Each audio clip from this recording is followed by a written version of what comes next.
Salut tout le monde et bienvenue sur ma chaîne. Aujourd'hui, on parle de Ranzong 2021, un film d'horreur thaïlandais et coréen qui a remporté des prix dans son pays et a même été pressenti pour une nomination aux Oscars. On dirait que nos distributeurs ont créé une franchise parallèle au Paranormal Activity, car c'est déjà le deuxième film avec ce titre. Ranzong, c'est un peu un faux documentaire, avec des images brutes, comme si rien n'était mis en scène. En 2018, une équipe de tournage a suivi le travail des chamans en Thaïlande, notamment nains, qui vénéraient la déesse Bayan.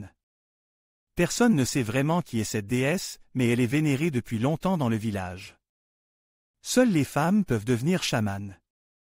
La grand-mère de Nain était chamane avant elle. Nain n'était pas la choisie initialement, sa sœur aînée devait prendre la relève, mais elle a refusé, se convertissant au christianisme. Un choix plutôt intelligent, finalement, puisqu'elle a choisi un autre dieu. Nain se rend aux funérailles du mari de sa sœur, Noa. Leurs relations sont tendues. Le fils de Noa, Mac, est récemment décédé, et sa fille, Mink, a un comportement étrange. Nain soupçonnait Mink d'être la prochaine chamane. L'équipe de tournage décide de filmer la cérémonie de transmission de l'esprit de la déesse.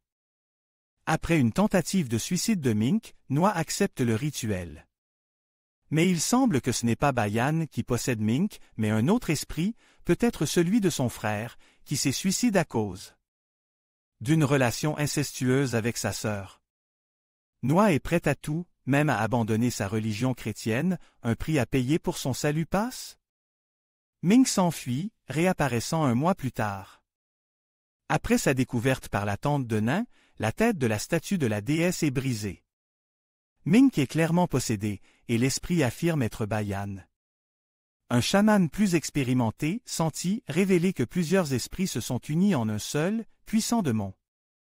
Il accuse le mari de Noa. Ses ancêtres ont eu de nombreuses personnes, et lui a épousé une femme qui a rejeté la déesse. Mink paie les conséquences. Tous ceux qui se sont approchés de Mink sont morts, possédés, ou ont subi de terribles épreuves. Mink finit par tuer sa mère et brûler le lieu du rituel. Le film se termine par une interview de Nain, qui doute que l'esprit qui la possédait était bien Bayan.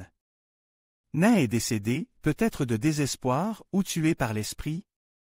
Alors, que penser de Ranzong? Un film étrange, lent et mélancolique au début, puis dynamique, voire excessif. Une variation sur le thème de l'exorciste, avec une touche thaïlandaise et des éléments de réflexion. Mais le film mélange beaucoup d'éléments. Il n'y a pas de malédiction familiale, mais plutôt une manipulation magique via un fétiche ou une poupée vaudou. L'idée est brillante, mais le film ne l'exploite pas pleinement.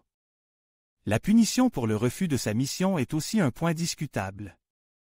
L'ajout de l'inceste est également étrange. Et enfin, les doutes de la chamane, ses sentiments sont compréhensibles, mais elle aurait dû se faire plus confiance.